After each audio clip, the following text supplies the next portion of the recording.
Suatu hari ketika bulan Ramadan, keluarga yang serba kekurangan duduk bersama sambil menunggu azan maghrib. Dan sang ayah pun tidak memiliki sesuatu yang dia punya untuk dimakan. Sambil duduk, dia berpikir, yang mana hatinya ingin mengutarakan sesuatu dengan si pemilik rumah, yang selalu memaksa dan mengancamnya jika dia tidak membayar uang sewaan, atau telat dalam membayarnya hari ini. Dan juga akan mengusirnya dari rumah itu. Maka apa yang akan dilakukan sang ayah tersebut? Apalagi dia belum mendapatkan sesuap nasi untuk keluarganya. Apalagi untuk dirinya sendiri. Lalu sesaat dia tersadar karena ada suara dari luar rumah. Yaitu suara pemilik rumah yang zolim. Yang membuka pintu dengan paksa dan tanpa izin terlebih dahulu. Lalu dia masuk dan berdiri di depan pria miskin itu.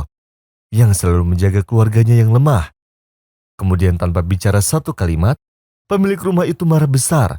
Lalu dia menghina dan mengejek serta menginjak pria itu dengan kakinya. Lalu keluarga itu menjerit dan menangis sambil berkata, "Hasbunallahu wa ni'mal wakil." واتقوا يوما ترجعون فيه إلى الله ثم توفى كل نفس ما كسبت وهم لا يظلمون.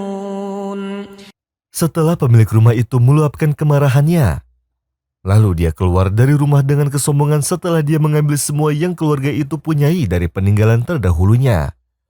Dan dia meninggalkan keluarga pria tersebut seperti mayit. Dan ketika suara azan maghrib berkumandang, pria itu berkata, "Allahu Akbar."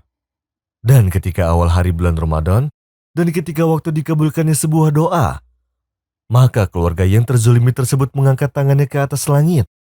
Kemudian mereka berdoa, "Ya Allah, balaslah dia.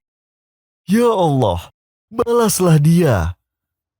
Kemudian dia beristighfar kepada Allah. Lalu dia memperbanyak bacaan la haula wala quwata illa billah. Dan tidak sampai 3 hari semenjak kejadian tersebut, sang penzolim itu kesakitan di bagian kakinya. Lalu dia dibawa ke rumah sakit.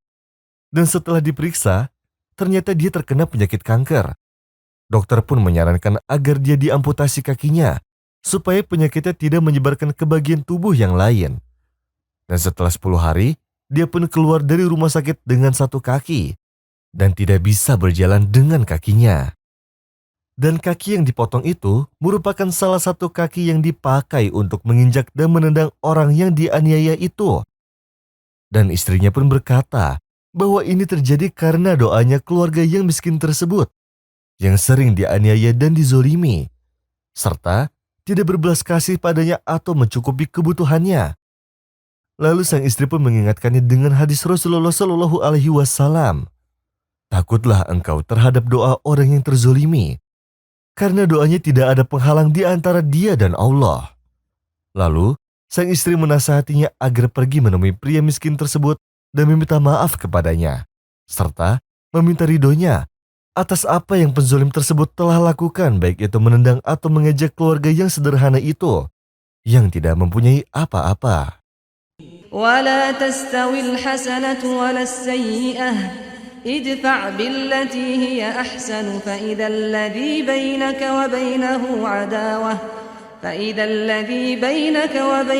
عداوة كأنه ولي حميم وما يلقاها إلا الذين صبروا وما يلقاها إلا ذو حظ عظيم. Lalu si penzolim itu pun tenang dengan perkataan istrinya. Lalu, dia memberikan tempat tinggal yang baru dan memberikannya tanpa ada uang sewanya. Lalu dia mendekati pria itu dan mencium tangannya dan menangis di depannya agar dia diampuni dosanya dan dimaafkan olehnya. Seorang pria berusia 37 tahun sering menghabiskan waktunya di tempat nongkrong dan tidak menjalankan sholat kecuali di waktu-waktu tertentu saja, dan hanya untuk dilihat baik saja oleh orang lain. Karena dia bergaul dengan orang-orang yang nakal, maka dari itu setan terus merayunya.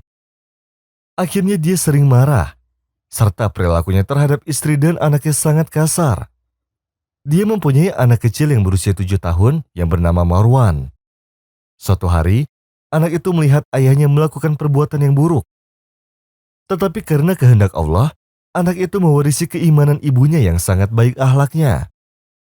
Pada suatu malam hari, si ayah dan anaknya berada di dalam rumah setelah sholat maghrib. Lalu, si ayah berencana dengan temannya akan melakukan sebuah maksiat. Lalu seketika itu Marwan berkata pada ayahnya, "Kenapa engkau tidak sholat, wahai ayahku?"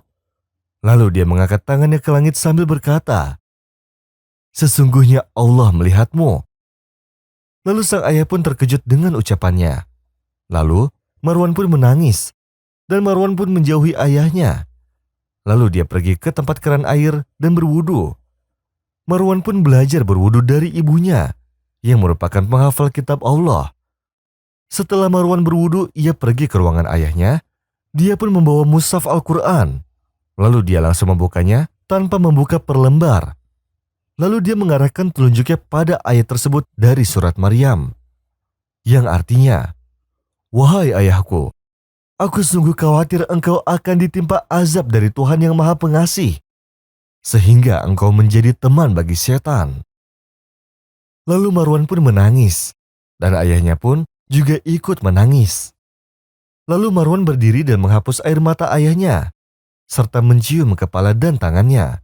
Lalu Marwan berkata, "Sholatlah wahai ayahku, sebelum engkau diletakkan di alam kubur, dan juga mendapatkan siksaan." Lalu sang ayah pun terkejut dan merasa takut. Tidak ada yang mengetahui kecuali Allah. Lalu sang ayah pun langsung berdiri dan mengambil air wudhu untuk sholat. Lalu menyalakan lampu ruangannya, sedangkan Marwan mencari ayahnya di setiap ruangan. Dan ketika Marwan melihat ayahnya, ia berkata padanya, "Tidak usah menyalakan lampu. Ayo kita pergi ke masjid saja." Lalu dia membawa ayahnya ke masjid sedangkan si ayah merasa sangat takut. Lalu si ayah pun sholat isya, dan imam pun membaca ayat, yang artinya, "Wahai orang-orang beriman, janganlah kamu mengikuti langkah-langkah setan. Barang siapa mengikuti langkah-langkah setan, maka sesungguhnya dia menyuruh mengerjakan perbuatan yang keji dan mungkar." Sang ayah pun seketika menangis, hingga orang yang di sampingnya juga ikut menangis karena tangisannya. Lalu dalam sholat Marwan pun mengambil tisu dari kantongnya untuk mengusap air mata ayahnya. Dan setelah sholat, sang ayah masih menangis, dan Marwan pun mengusap air matanya, hingga sang ayah duduk lama di masjid. Setelah menangis ketakutan, lalu sang anak berkata, "Jangan takut wahai ayahku, engkau aman di sini." Lalu ayah dan anak itu pun kembali ke rumah. Malam itu adalah malam yang berharga bagi ayahnya, seakan dia terlahir kembali. Sesampainya mereka di ruangan rumah tersebut ada salah satu anak dan istrinya. Lalu Marwan berkata kepada mereka, "Ayah hari ini sholat di masjid." Lalu sang istri pun merasa senang dengan kabar tersebut, karena Marwan adalah anaknya yang selalu dididik. Lalu sang ayah menceritakan apa yang terjadi dengannya dan dengan Marwan kepada istrinya. Lalu dia berkata, "Aku bertanya padamu, apakah kamu yang meminta Marwan untuk membukakan ayat pada Quran tersebut?" Lalu sang istri bersumpah 3 kali bahwa ia tidak melakukannya. Lalu ia berkata, "Bersyukurlah kepada Allah atas hidayah ini."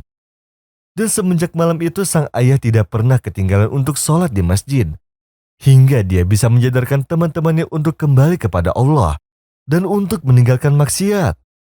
Lalu mereka melewati hari-hari dengan rasa gembira dengan istri dan anak-anaknya. يا أيها الذين آمنوا توبوا إلى الله توبة نصوحا عسى ربكم أن يكفر عنكم سيئاتكم ويدخلكم جنات تجري من تحتها الأنهار يوم لا يخزي الله النبي والذين آمنوا معه نورهم يسعى بين أيديهم وبأيمانهم يقولون ربنا أتمم لنا نورنا واغفر لنا إنك على كل شيء قدير.